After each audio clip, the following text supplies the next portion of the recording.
ঠিক সেই জায়গাতে আমি মানসদা রয়েছেন। মানসদা, একটা জিনিস আমি আপনাকে মানে নির্দিষ্টভাবে চেয়েছিলাম আজকে সন্ধেবেলা আপনি আসুন জবাব চাই বাংলাতে।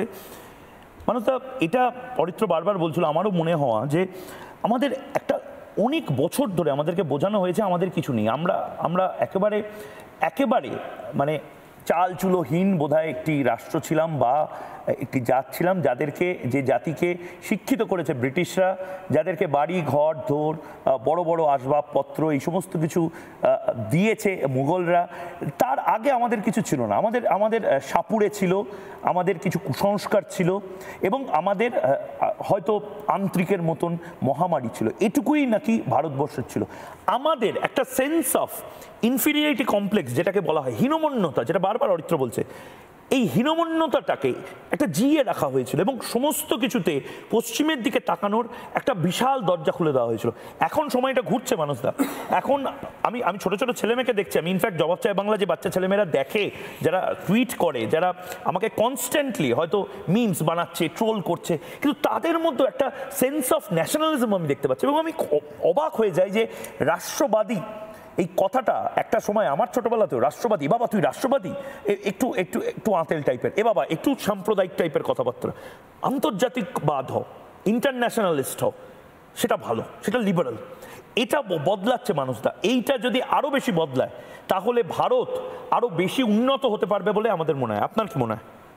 মহিউদ্দা, আমি জাতীয়তাবাদের যে জাগরণ আজকে দেখেছি একদম প্র্যাকটিক্যালি, সেটাতে মনে হয়েছে মানে আমি রীতিমতো আরো বেশি আত্মবিশ্বাসী হয়ে পড়েছি। তার দুটো ঘটনা তোমাকে বলছি, তোমার প্রশ্নের উত্তর তার মধ্যে পাওয়া যাবে। সেটা হচ্ছে, আজকে গোয়াতে একটি ইন্টারন্যাশনাল সম্মেলনে যোগ দিতে এসেছি ইন্ডোলজির উপরে। তো ফ্লাইট যখন চাঁদিপুরের উপর দিয়ে আসছে, আমরা জানতাম না ওটা চাঁদিপুর, সবাই নিজের নিজের মতো বসেছিল। তখন হঠাৎ করে কো পাইলট বেরিয়ে এলেন এবং তিনি বললেন যে আমরা এখন চাঁদিপুরের উপরে আছি, যেখান থেকে ব্রহ্মস পরীক্ষা হয়েছিল, যা দিয়ে আমরা শত্রুকে ধ্বংস করেছি। তারপরেই তিনি বললেন, এটা ভাবার কোনো কারণ নেই, ব্রহ্মস আমাদের একমাত্র অস্ত্র, আমাদের সঙ্গে পৃথ্বী আছে এবং আমাদের সঙ্গে অগ্নি আছে, যা দিয়ে আমরা আরো দূরের শত্রুকে ধ্বংস করতে পারি। সুতরাং আমরা বলবো জয় হিন্দ। সঙ্গে সঙ্গে গোটা ফ্লাইট একসঙ্গে বলল জয় হিন্দ। দারুণ লাগলো যে এটা হচ্ছে জাতীয়তাবাদের একটা জাগরণ। তারপরে যখন এখানে এসে নামা হলো, তখন একদম ব্যাঙ্গালোরের বিজ্ঞানীর সঙ্গে প্রথম আমাদের সাক্ষাৎকার হলো। মানে সৌভাগ্যের ব্যাপার, তার মধ্যে 6 জন হচ্ছে বাঙালি, তার মধ্যে একটি মেয়ে যার খুব বেশি বয়স হবে 27-28 বছর। তার সঙ্গে সে কথা প্রসঙ্গে বলছে, ভেরি সিগনিফিকেন্ট, সে বলছে 7 কোটি মানুষের দেশ ফ্রান্স যদি রাফাল বানাতে পারে, 30 কোটি মানুষের দেশ আমেরিকা যদি JF-17 বানাতে পারে, 14 কোটি মানুষের দেশ রাশিয়া যদি S-400 S-500 বানাতে পারে, তাহলে 140 কোটি মানুষের দেশ আমরা যুবরা আমরা পারি না কেন, আমরা করে দেখাবো। কি কনফিডেন্স লেভেল ভাবা যায় না। এইটা হচ্ছে আমার তোমার সবার এই যে ন্যাশনালিস্ট, এই ন্যাশনালিস্টের যে জয়, জাতীয়তাবাদের যে জাগরণ, তার অভূতপূর্ব বিচ্ছুরণ সর্বত্র দেখা যাচ্ছে। নালে আমি জীবনে কখনো দেখিনি যে ফ্লাইটের মধ্যে ওই চাঁদিপুরের উপর দিয়ে যাওয়ার সময় লোকে জয় হিন্দ বলছে। আর লাস্ট যে প্রশ্নটা, আন্তর্জাতিকতাবাদ, দয়া করে বলবো ভারতবর্ষের মানুষকে কেউ যেন আন্তর্জাতিকতাবাদ শেখাতে না আসেন। আরে যে দর্শনে বলা হয় উদার চরিতানাম বসুধৈব কুটুম্বকম, যে দর্শন বলে আব্রহ্ম ভুবন লোকা তৃপ্তন্তু বিশ্ব সর্বদা, যে দর্শন বলে সর্বেষাং মঙ্গলং ভূয়াৎ সর্বেষন্তু নিরাময়া, তাদেরকে আন্তর্জাতিকতাবাদ শেখাতে আসবেন না। ভারতবর্ষে যে জাতীয়তাবাদের ঢেউ বইছে, যেটা চোখে দেখছি। আমি আপনার একটু টেকনিক্যাল প্রবলেম হচ্ছে মানসদা, আমি একটু থামাচ্ছি আমি আপনাকে। এই জাতীয়তাবাদ বা এই রাষ্ট্রবাদের সেলিব্রেশনটা অনেক সময় বলা হতো যে এটা তো পলিটিক্যাল পারপাসে হচ্ছে, এটা তো লাইমলাইট নেওয়ার জন্য হচ্ছে, এটার মধ্যে কোনো মাহাত্ম্য নেই, এটা ওয়ার জিঙ্গোইজম নাকি?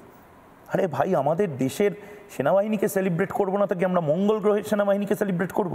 আমাদের দেশের যে মিসাইলগুলো আছে সেই মিসাইলগুলো নিয়ে আমরা গর্ব অনুভব করবো না তো কি আমেরিকার মিসাইল নিয়ে গর্ব অনুভব করবো? এবং আমেরিকান মিসাইল, আমেরিকার স্পেস এজেন্সি, সেই সব নিয়ে আমাদের শেখানো হয়েছিল যে গর্ব অনুভব করো। আমি তো বলবো আমি নিজে একটা সময় নাসার টি শার্ট পরতে আমার ভালো লাগতো। আমি গর্বের সাথে এখন ইসরোর টি শার্ট পরি এবং আমি খুব গর্বের সাথে বলছি আমি S-400 লেখা টি শার্ট, আমি ব্রাহ্মোস মিসাইল লেখা টি শার্ট আমি পরবো। কেউ যদি চান তাদেরকেও অনুরোধ করবো যে প্লিজ পড়ুন, উপহার দিন। দরকার হলে যে পেনগুলো রয়েছে তাতে আমি এখনও গর্বের সাথে গোর্খা রেজিমেন্টের যে ব্যাচ, সেই ব্যাচ কোটে পরে ঘুরি। তার কারণ আমাদের শেখানো হয়েছে এ বাবা ভারতবর্ষকে বুকে বহন করে চলছো, এটা একটা খুব সংকীর্ণ মানসিকতা। আন্তর্জাতিক হও। প্রধানমন্ত্রী নরেন্দ্র মোদী আদমপুরে কি আন্তর্জাতিক প্রাদেশিক কোনো কিছু না, শুধু দেশকে সেলিব্রেট করলেন। কি করে করলেন একবার দেখি। भारत माता की जय, भारत माता की जय, भारत माता की जय। भारत माता की जय मैदान में भी गूंजती है और मिशन में भी।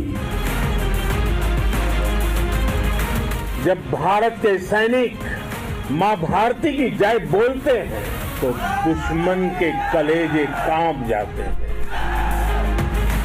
जब हमारी फौजें न्यूक्लियर ब्लैकमेल की धमकी की हवा निकाल देती है तो आकाश से पाताल तक एक ही बात गूंजती है, भारत माता की जय।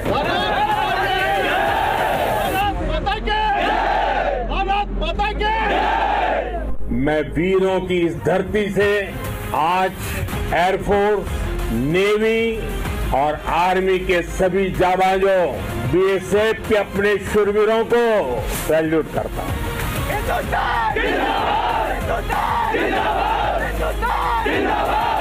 ऑपरेशन सिंदूर कोई सामान्य सैन्य अभियान नहीं, ये भारत की नीति, नियत और निर्णायक क्षमता की त्रिवेणी है। भारत की ओर नजर उठाने का एक ही अंजाम होगा, तबाही। हम घर में घुसकर मारेंगे। ये नया भारत है। ये भारत शांति चाहता है, लेकिन अगर मानवता पर हमला होता है तो ये भारत युद्ध के मोर्चे पर दुश्मन को मिट्टी में मिलाना भी अच्छी तरह जानता है। आग लगा दूंगा कलम से दुश्मनों सावधान, एक परमाणु बम से कम नहीं भारत का नौजवान। जब से आपका नेतृत्व शुरू हुआ तब से हम अरे आपके